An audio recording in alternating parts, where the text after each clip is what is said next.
So today we're off to fit two Falcon 255/50/20s to, I believe, like a van or a 4x4. So let's head on over there now. It's for a repeat customer of ours. So we're going to go over to their garage, which is just literally the next roundabout down. And that's to start off while Ant's in the workshop. He's busy doing two services. Me and Joe are popping out to do these tyres. So let's get going. Yet again, another lovely sunny day for a little trip out for some tyres.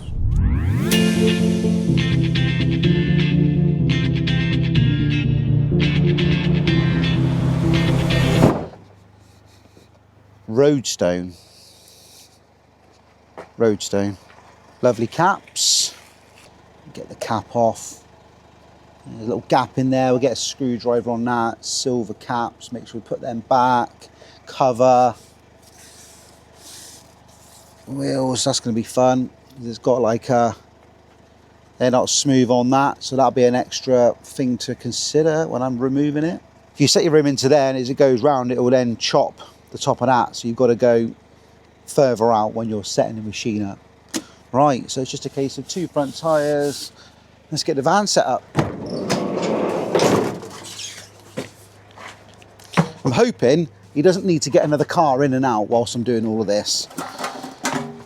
Check we got fuel, because I don't want that going low or running out while it gets hot and then having to put fuel in with a hot exhaust right next to it. That's not good.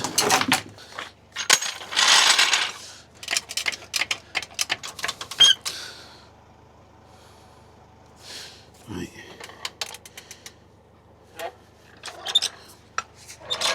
Let's just put something on that to stop it, just to be sure, because someone's pride and joy. There we go, nice and easy. Really convenient, not having to keep going backwards and inside to the van and getting all your tools at once. I suspect there's probably helpful if that wasn't broken. Let's see if we can just hook this in and pull it through. That'd be good if I can. That's good. There we go.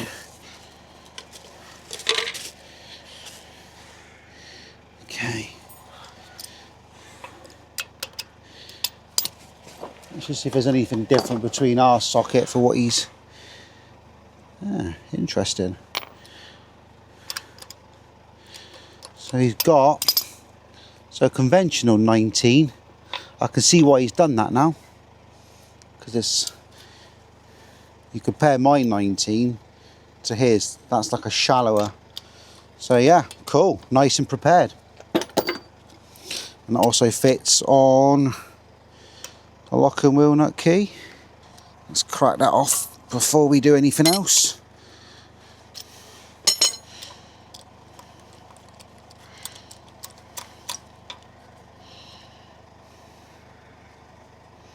Just put that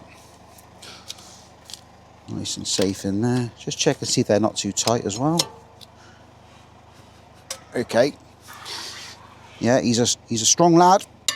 There we go.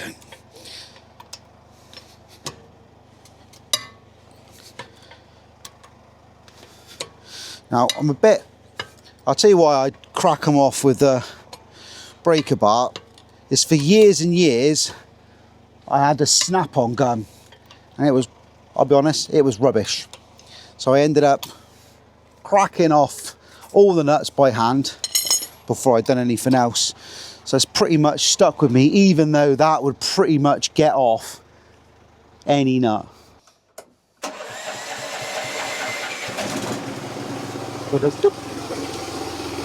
Get that one out for the other side.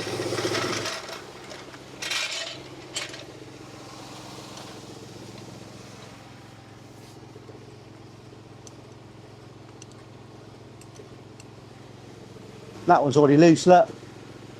I'm not sure he's already started to do it, but that's easier for me. I always tend to notify the customer if I think that the lock and wheel nut doesn't grip right, or it's on too tight, because I have to warn them that it could go wrong and it could end up costing them more or taking more time. Because if you do it the other way round, try and do it, it's then, well, how do you really show the customer that you haven't damaged it? So if something doesn't feel right or it's over tightened, it's definitely worth checking before. So that's all right. That come off okay.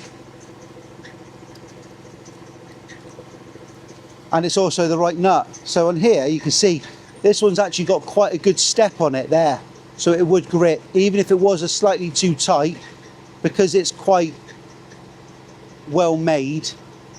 You should be okay, because it's got quite a long, it's hard to show on the video, but there is quite a good step or depth of the nut there, so that even if it was slightly too tight, I still feel like that would be fairly good. But yeah, I'm a bit, you know, I wouldn't say old-fashioned on it, but I just still like to crack off the wheel nuts by hand and then let the gun help me get them off later. Let's get this one off the ground, get the wheel off.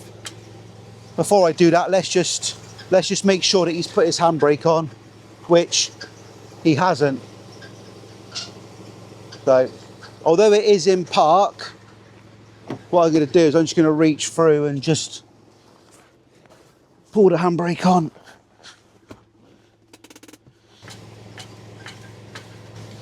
Just get an axle stand underneath it ready. Let's put that down.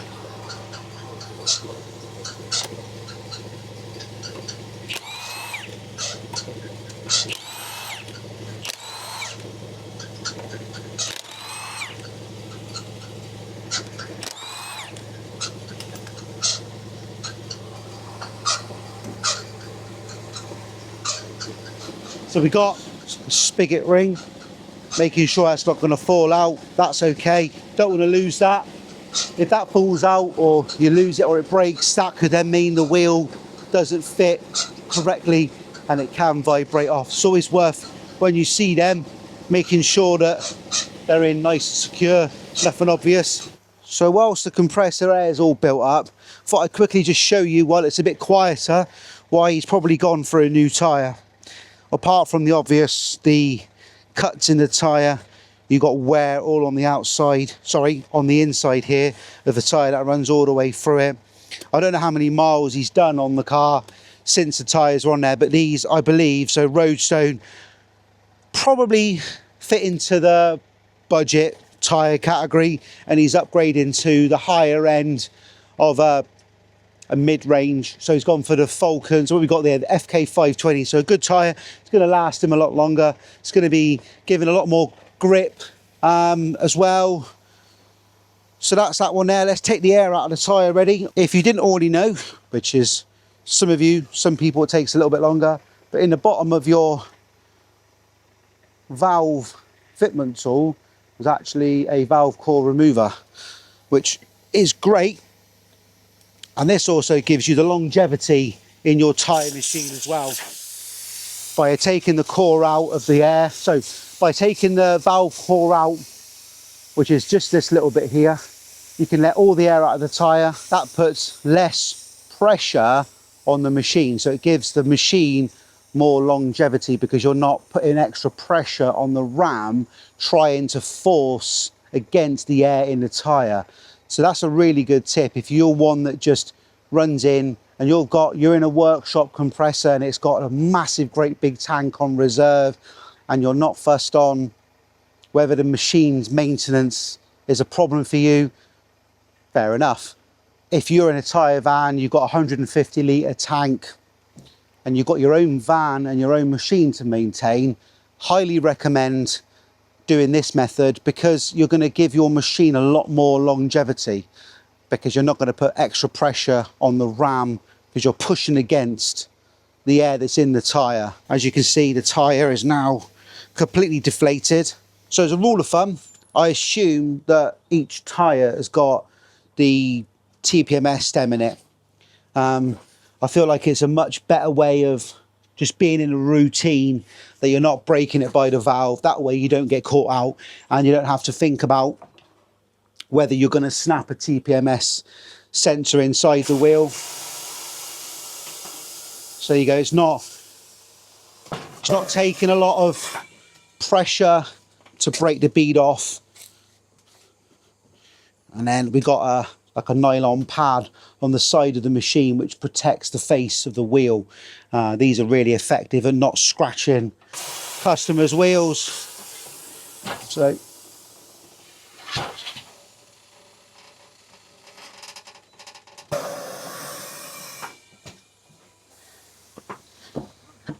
so as you can see, there won't be a sensor in there, but I always like to just check, have a little feel inside there, just make sure there's no sensor. And then, as I mentioned earlier, there is this overlip. I don't know how well you can see it, but along there, just there, you can see how that area there is raised. I'm going to set the machine up to the highest point, not the lowest point. So what you're aiming to not do is set, what you don't want to do is set your machine up low, that any of this stuff here can then jag and cut into that rim. So what I would recommend is setting your machine up to there, so that you've got your highest point there, and then back it off just a little bit so that you're not instantly touching it. There we go, so you can see in there, so that gives a little bit of tolerance. So if the machine does drop ever so slightly, but having lots of air in the tank keeps this nice and sturdy, less chance of it moving up, moving down. So there's plenty of gap. Now I tend to, rather than roll the rim round, I just give it a little with a lever, pull him out. Okay, it's a leverless machine and you shouldn't have to use the lever. However, it's very useful. We're just checking, making sure that that comes up nicely and that the nylon is above the rim. I'm just checking that through. As you can see, it comes up. It's not anywhere near the actual face. And we could, if we want to make our life a little bit easier, that technique I showed, if you're actually putting these back on for a puncture and you don't want it to tear like it has done here. Obviously I'm not fussed because this is a scrap tyre, it's not getting repaired, but if you wanted to remove the chances of the tyre getting ripped, getting in plenty of paste like that as it comes round, yeah, so I would have done, pushed the bead round and put the tyre paste on all the inside. But again, this isn't a tyre going back on, so the condition of this bit here isn't a problem.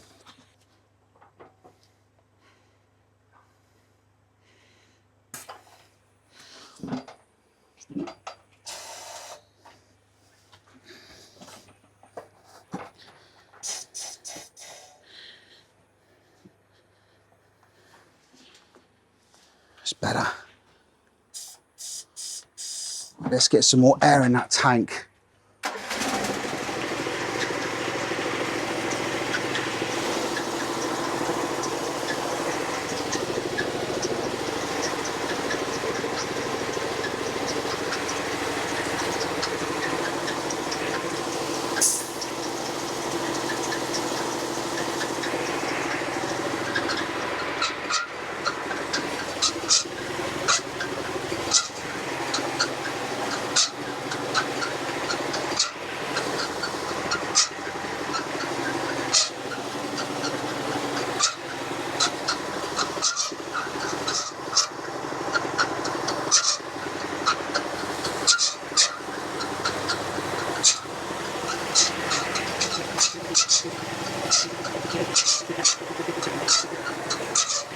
Right, there we go. So by putting a bit more air into the machine, it meant that the actual head was a bit, what do you want to call it, more sturdy, and it hadn't dropped down ever so slightly. So even if you notice it, I don't want to rely upon the nylon to protect the wheel,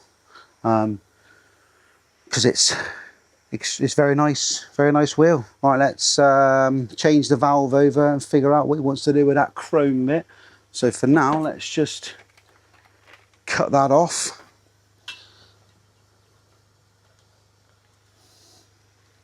See, it's got a little chrome bit on there, so whether that was originally with a chrome bit on there, we replaced them as standard, so don't really think there's much we can do with that, but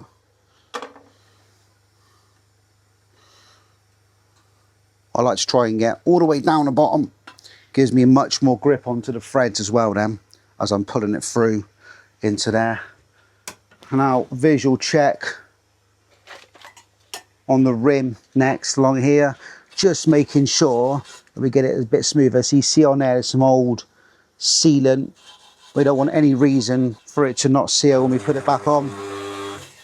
So we go and taking off this little bit. Don't know how well you can see it on there, but there's a very little bit of black sealant around there. And we apply our actual thicker sealant. That'll be really good. So that's it. And then I'll just check around it. Make sure there's no major dust on it from either my leftover machine bits that are dusty. I use this, which is the, apologies, it's a little bit covered in the actual bead sealer, but you can see on here as I'm pulling it away, it's got a little bit of a gasket to it as well. So what this is almost like a gasket. Think of it like that. So the bead sealer, again, around about £10 a pot, I would say. It's been a while since I've actually ordered any. The lads in the workshop and usually is in that. So you can see here, look, turns into a nice thick consistency and also comes off. So when you're getting your bead sealer, that is a good product. You don't need to go over the top. All it is just a smear like that. Let it do itself, and then you can just over the top like that. You don't have to go super crazy. A little dab on there, a bit extra like that, and then what you do is you just release that off like that, and you're filling in the gap there. Check there's no dust on it because you don't want all those bits on it. Go like that over the top. Again, you've got a little bit of dust that's caught inside the teeth. Just give that off, brush that off a little bit because you don't want to add that into all your paste. So outside dot code, brilliant. Let's put him on.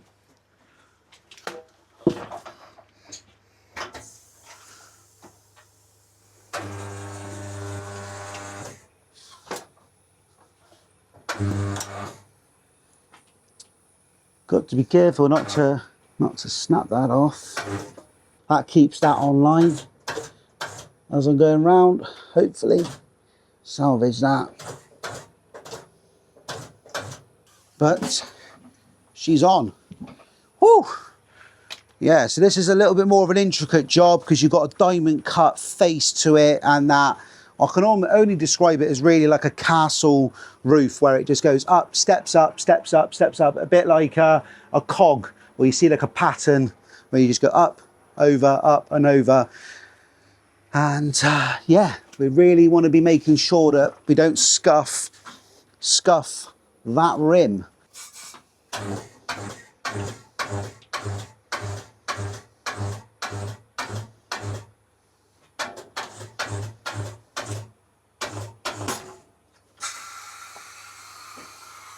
You can just see how much of a mess the white paste really does. Let's just get that out of the way.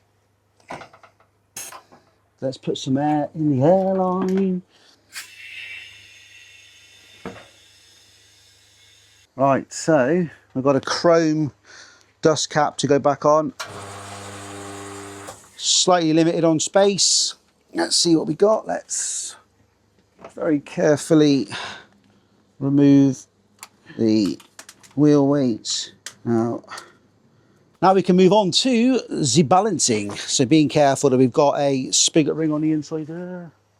And then let's just lift that through the gap carefully.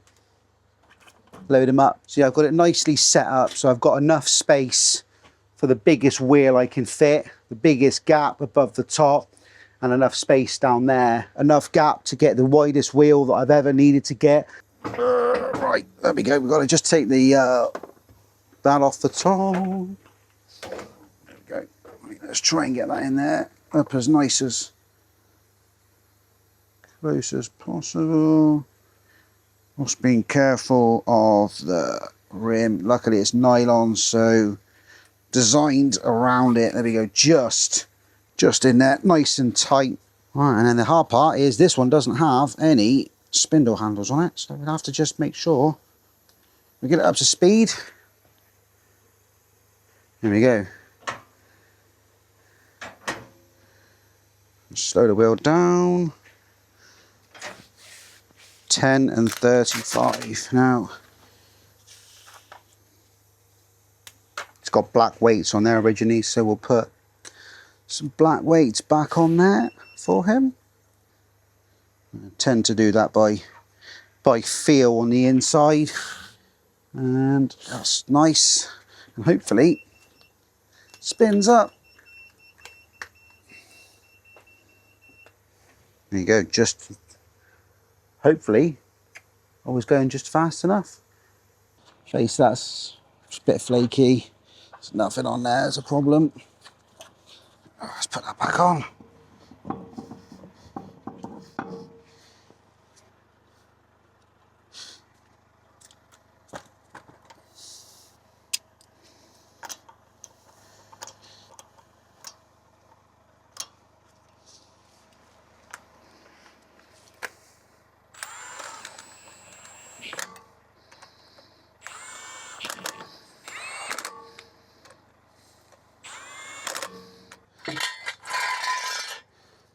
To stand out.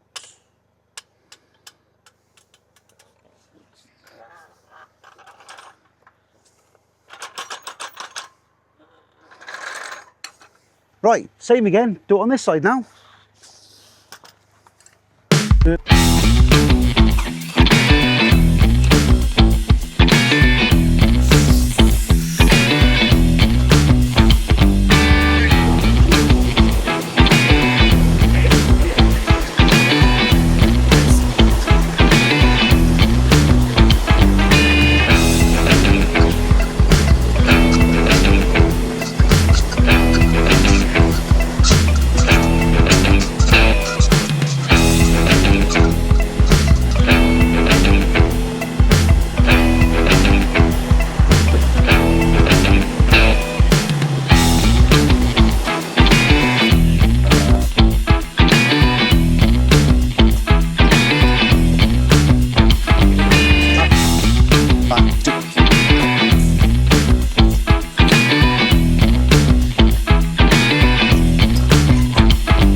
Last thing on the cards is to torque the wheel nuts up, rewind the torque wrench back, take some pictures, and we'll be off to the next job.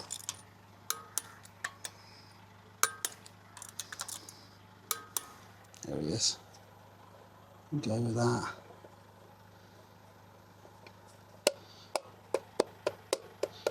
Right, there's a little tiny, rather than bashing it on, that little tiny bit there, I think there's a little cutout somewhere. You might be able to feel it there. So that could be the difference, possibly, of that sliding in. So I'm using that as a reference. We'll get this one torqued up and that'll be it for this job.